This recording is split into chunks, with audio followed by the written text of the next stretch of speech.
நம்ம ஒருத்தருக்கு பணம் கொடுத்துட்டோம், கடனாக ஒரு ஹெல்ப் கேட்டாங்கன்னு கொடுத்துட்டீங்க, ஒரு 5 லட்ச ரூபா கொடுத்துட்டீங்க. அந்த நபர் உங்களுக்கு பணமே கொடுக்கல. உடனே உங்களுக்கு கோவம் வருது. 1 வருஷமாச்சு, 2 வருஷமாச்சு, 3 வருஷமாச்சு. அந்த நபரை பற்றி திங்க் பண்ணும்பொழுது தான் ஐயோ பணம் கொடுக்கலையே அப்படின்னு வருத்தம், துக்கம், வேதனையில் இருக்கீங்க. அதே மாதிரி உங்களுக்கு ஏதாவது ஒரு பண நெருக்கடி ஏற்படும் பொழுது ஃபோன் பண்ணி அவனை கண்டபடி திட்டிடுறீங்க. ஸோ என்ன ஆகிடுதுன்னா உங்களுக்கு அந்த நபர் மேலே ஒரு நெகட்டிவ் தாட் வந்துகிட்டே இருக்கிறதுனால உங்களோட வேலைகள், உங்களோட செயல்கள் உங்களால் செய்ய முடியறதில்ல. ஸோ இதுலேருந்து நம்ம எப்படி வரலாம், வெளியில் வரலான்னாங்க, அந்த நபரை பற்றி நினைக்கும் பொழுது ஓகே காட் பிளஸ் யூ சொல்லிவிடுங்க.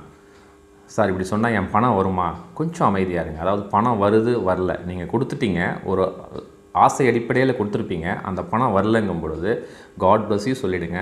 ஏதோ ஒரு சூழ்நிலை அவரால் கொடுக்க முடியல அப்படின்னு சொல்லி உங்கள் மனசு எப்போ அக்செப்ட் பண்ணுதோ அந்த நேரத்தில் அதை விட நிறைய பணம் வேறு நபர்கள் மூலமாக உங்களுக்கு கட்டாயம் வரும். இதுதாங்க உண்மை. இது தெரியாமல் நம்ம அவனை நினச்சி கஷ்டப்பட்டுட்டு